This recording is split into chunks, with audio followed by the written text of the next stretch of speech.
বন্ধুরা, মুম্বাইয়ের হারের রাতে বুমরার রেকর্ড এই নিয়ে মোট 17 বার এই কীর্তি গড়েছে বুমরা, যা আইপিএল এর ইতিহাসে আর কেউ করতে পারেনি। ঋদ্ধিমান সাহা, সাই সুদর্শন ও ডেভিড মিলারকে ফিরিয়ে দারুণ এই রেকর্ড করেছেন বুমরা।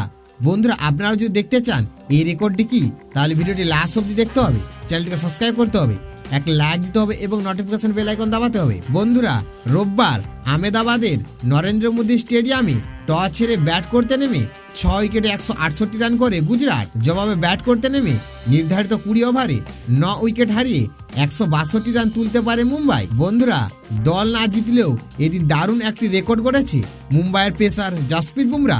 গতবার ইনজুরির কারণে খেলতে না পারলেও দলের তীক্ষ্ণতা কমেনি বুমরার। আইপিএলে ফিরেই দারুণ এই ম্যাচ খেলেন এই পেসার। বন্ধুরা, গুজরাটের বিপক্ষে 4 ওভার বল করে মাত্র 12 রান দিয়ে 3 উইকেট শিকার করেছেন বুমরা। এতে আইপিএলের সব বোলারকে ছাড়িয়ে গেছেন তিনি। এই নিয়ে মোট 17 বার 3 উইকেট শিকার করার কীর্তি গড়েছেন বুমরা, যা আইপিএলের ইতিহাসে আর কেউ করতে পারেনি। ঋদ্ধিমান সাহা, সাই সুদর্শন ও ডেভিড মিলারকে ফিরিয়ে দারুণ এই রেকর্ড গড়েন বুমরা। বন্ধুরা, আইপিএলে মোট 121 ম্যাচ খেলেছেন বুমরা, উইকেট শিকার করেছেন 148টি, আর মাত্র 2 উইকেট নিতে পারলেই 150 উইকেটের মাইল ফলক স্পর্শ করতে পারবেন বুমরা।